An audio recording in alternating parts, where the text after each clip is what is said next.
Whenever you see the Cub Scouts, you see our Patriot Guard riders, you see our Rose Hill firefighters and emergency personnel together, that's what's right about America.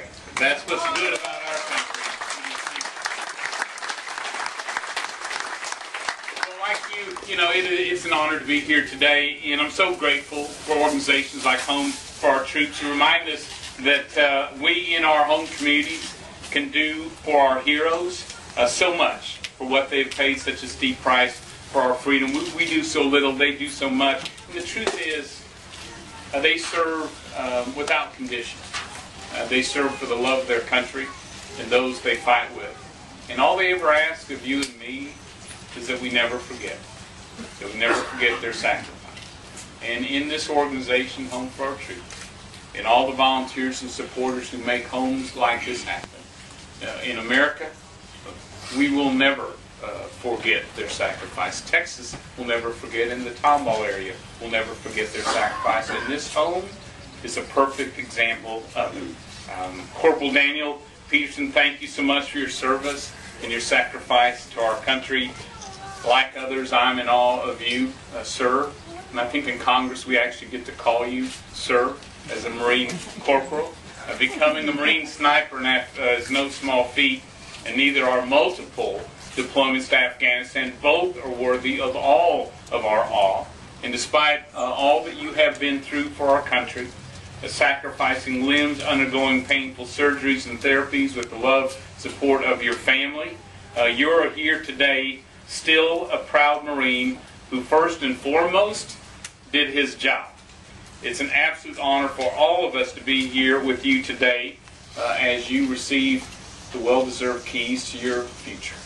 And all men and women, I have a little brother, man, Sergeant Major in the Army. I probably ought to stop calling him a little brother. But all of us who have family, who protect our country, the 1% who protect the rest, the 99% of us, you're our heroes. In fact, I know you don't think you are, and you guys don't either, but you're heroes to each and every one of us today.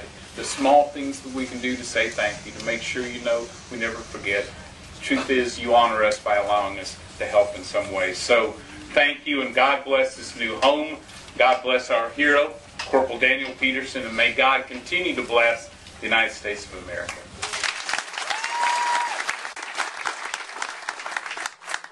Daniel and I were back here when we pushed the wall up and we looked out there at that lake, and he said, "Isn't this beautiful?"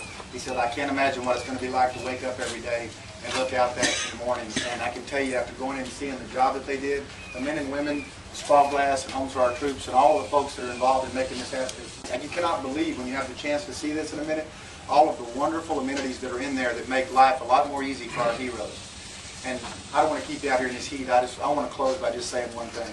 There's just been two entities in our entire world and lifetime that have been willing to die for us. And Jesus Christ died for our sins, and our U.S. soldiers and Marines and military guys died for our sins.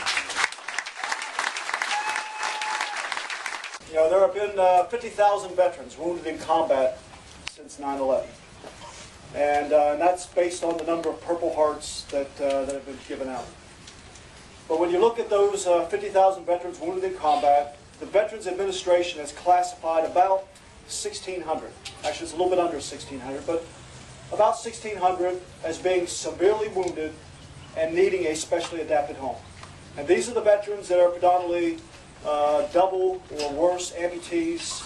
They're the ones that are paralyzed, and either they spend all or part of their daily lives confined to a wheelchair each and every day.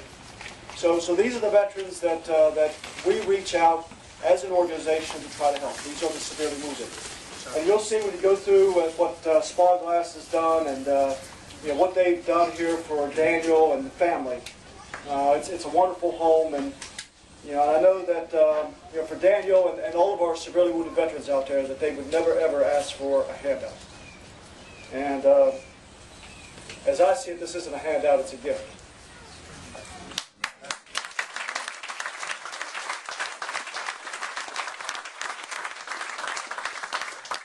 Today is very special. Today's our day to give back the freedom and independence that Daniel deserves, and the freedom and independence that he enjoyed prior to his injuries. But thanks very much, and God bless.